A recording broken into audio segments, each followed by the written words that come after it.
Vamos lá então para o relato de hoje, que é Quem planta colhe, a lei do retorno e o ex-namorado maledito. É uma moça que nos conta. Olá, Ana, tudo bem? Sou fã do canal e você já leu alguns relatos meus. A propósito, muito obrigada por ter lido. Se houver nomes de pessoas ou cidades, estarão devidamente trocados. Muito obrigada. A minha história começa em janeiro de 2012. Eu era uma menina recém-afastada da igreja evangélica aos 19 anos. Nunca havia namorado nem me relacionado com ninguém. Então, diante desse fato, podemos concluir mesmo com a idade, eu ainda era ingênua em determinados assuntos e tinha facilidade em confiar nas pessoas. Até mesmo porque tive uma vida muito difícil, com muitas perdas de pessoas essenciais na minha vida, como os meus pais. Eu não tinha o costume de ir em eventos de anime, até mesmo porque nem o costume de assistir anime eu tinha. Porém, aquele ano ia acontecer um evento desses em outra cidade e eu tinha alguns amigos que iam no evento, então fui convidada por eles. Aceitei ir, afinal eu nunca saía para nada, então achei que seria divertido.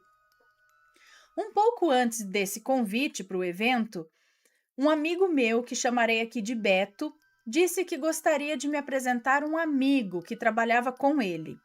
Mas estava tão bem na época que disse que eu não estava interessada em conhecer ninguém por aquele momento.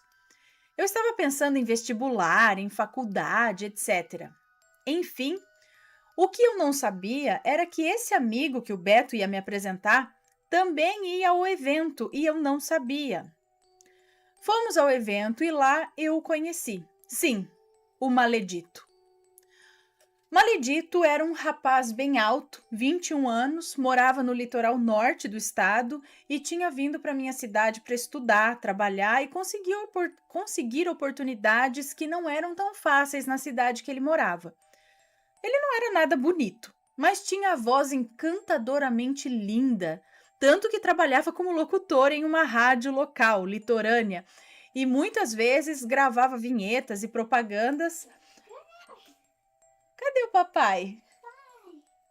Cadê o papai? Chama o papai. Cadê a Pepe? É? O papai, olha lá o papai. Olha lá o papai. Achou o papai. Papai tá embalando o produto. Bom, ah, voltando aqui, ó.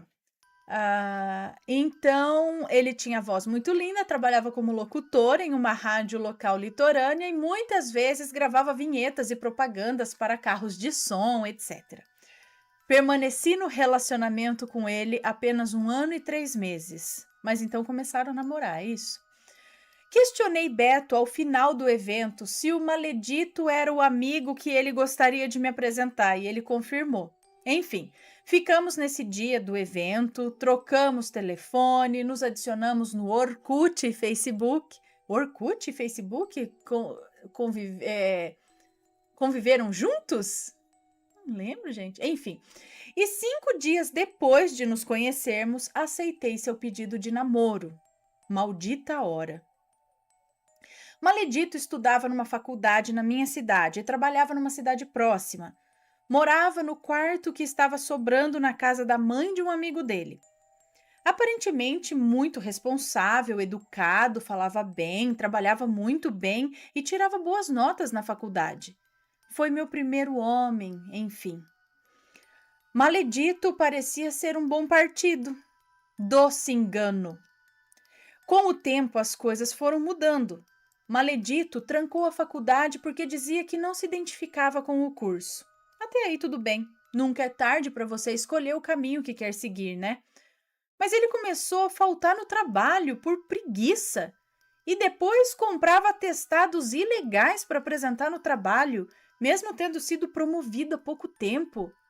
E aos poucos ele foi se mostrando, sabe? Mostrando quem era de verdade.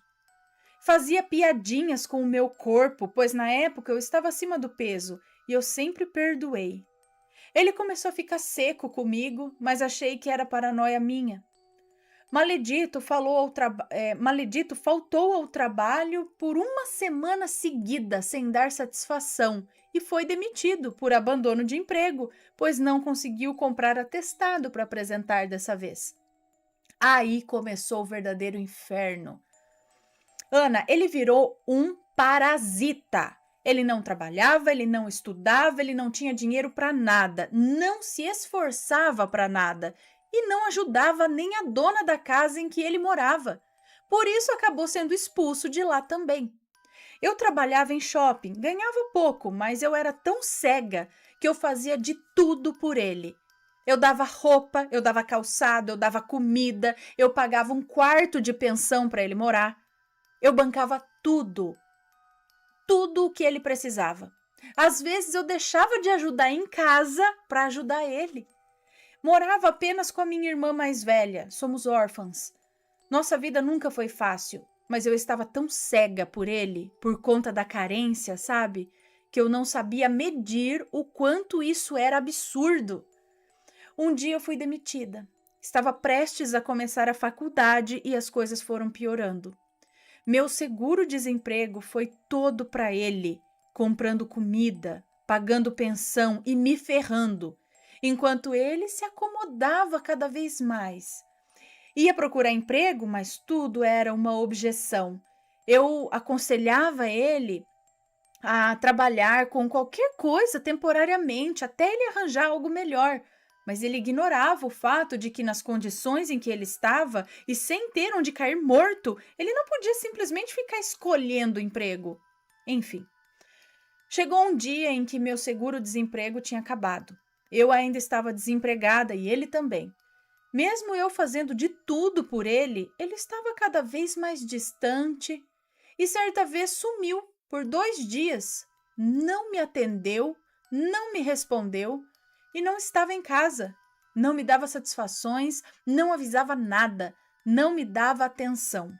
Era frio comigo, enquanto deixava eu bancando tudo, e eu, trouxa, fazia.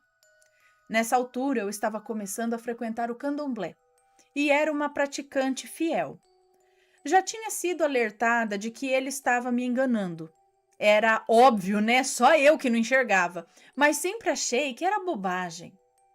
Quando eu não tinha mais como ajudá-lo, eu sentei com ele e conversamos. Eu disse que eu não tinha mais dinheiro e que ele teria que voltar para a casa da mãe dele no litoral.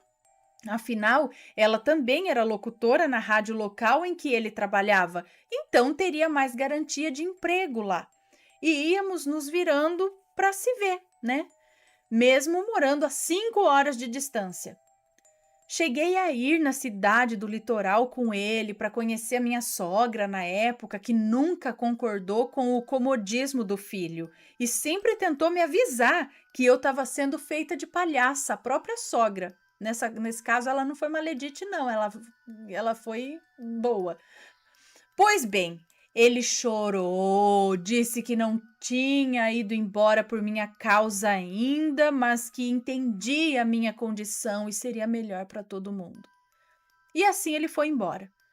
Apenas uma semana depois, ele terminou comigo por uma mensagem, dizendo que nunca gostou de mim, que nunca esteve satisfeito com o relacionamento, que estava comigo porque sentia pena, pois nem bonita ele me achava. Ainda se achou no direito de ficar ofendido quando afirmei que ele estava comigo por conta do meu dinheiro e preferiu dispensar porque não ia mais ser bancado. Ah, faça-me o favor. Disse que não ia me pagar 1 centavo algum do que eu tinha feito e mandou eu para todos os lugares que você imaginar. Agora entra a parte sobrenatural. O meu ódio foi tão grande, mas tão grande nessa hora, mas tão grande, que a única coisa que eu disse foi: você vai se arrepender. Escreve o que eu tô te falando, ou eu não me chamo fulana. Na mesma hora ele disse debochando: o quê? Vai fazer macumba pra mim? Eu não respondi e decidi que eu ia fazer isso mesmo, pois eu tava com ódio. Comprei os materiais para fazer um trabalho que afundaria ele, mas no fundo do poço. mas eu tenho uma intimidade muito grande com o meu Exu. O mesmo que me deu o gato no relato que você leu um dia. E coloquei diante dele essa situação. E ele, muito sábio e protetor, disse o seguinte: o Exu disse o seguinte: Minha filha, tem certeza que você vai realizar esse trabalho? Se esse for o seu pedido a mim, eu realizo. Mas tem duas condições que você precisa se lembrar antes de ter certeza. A primeira é que você não precisa cutucar a fruta podre para ela cair. E a segunda é que a lei do retorno vai vir em forma de preço pelo mal que você fará. Tudo volta, e eu, como seu guardião, farei justiça sem que você precise ferir por ódio. Fica a seu critério, ignorar e fazer o trabalho vai dar certo, porque eu estarei na frente. Mas uma grande parcela será sua. Deixe como está, pois o melhor professor da vida é o tempo.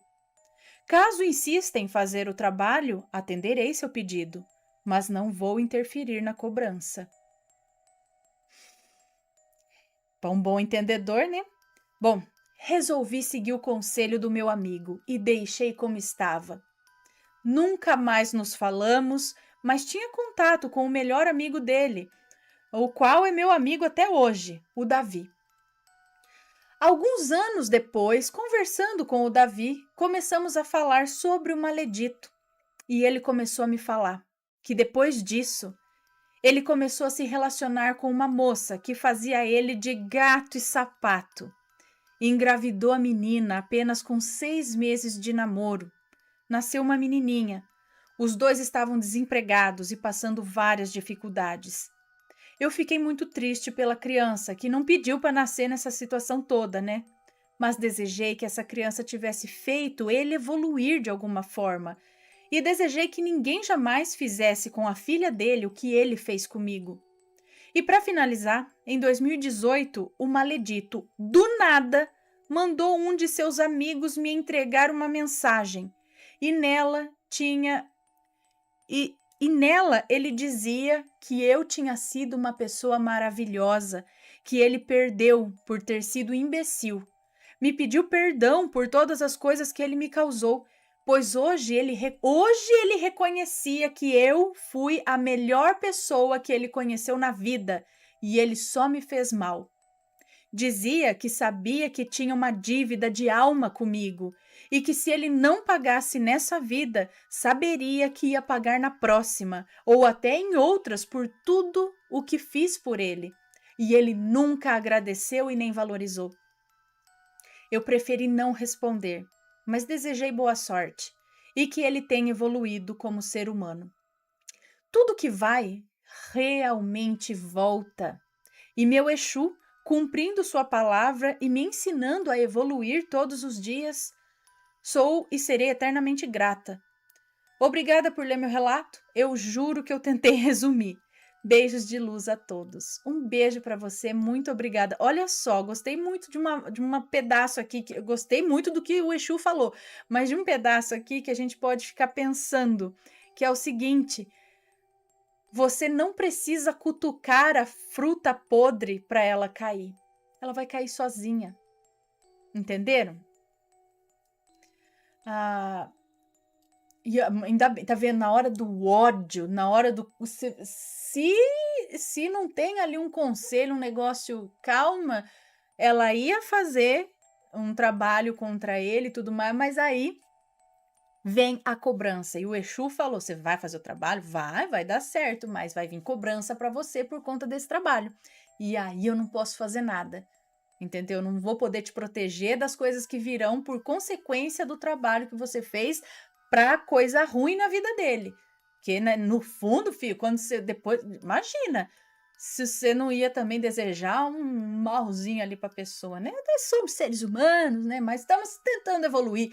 Ela até conseguiu, quase foi, mas não foi. O Exu deu uma, né? Vamos evoluir espiritualmente, vamos lá, né? Pensar. E aí, no fim, deu certo. No fim, ele, de certa forma, pagou, porque assim como ele fez ela de gato e sapato, a mulher tá fazendo ele, fez ele de gato e sapato.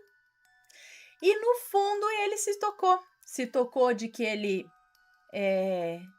ele, né, fez mal para ela, foi mal agradecido, que ela sim foi muito boa para ele, tudo. Ele reconheceu tudo isso e isso deve estar pesando muito, pesou muito dentro dele. Tanto que ele falou: se eu não pagar nessa vida, eu tenho certeza que eu vou ter essa dívida em outra vida ainda, com ela, né. Então ele reconheceu, ele caiu em si, né. Menos male, porque gente assim não faz mal para os outros, né, não vem querer fazer o mal para ela, ele deve estar evoluindo. E ela não precisou fazer nenhum trabalho, como o Exu disse. A vida vai, tudo que vai volta, não precisa ser pôr o dedo lá, o melhor, ou como que é que ele disse também, outra coisa muito legal aqui, que o Exu falou? Cadê?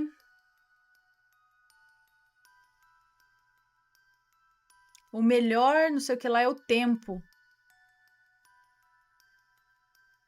Perdi aqui, não sei mais onde tá. Tá aqui. Tá aqui, mas não achei ainda. Enfim, é aquilo lá mesmo que ele falou. Muito interessante.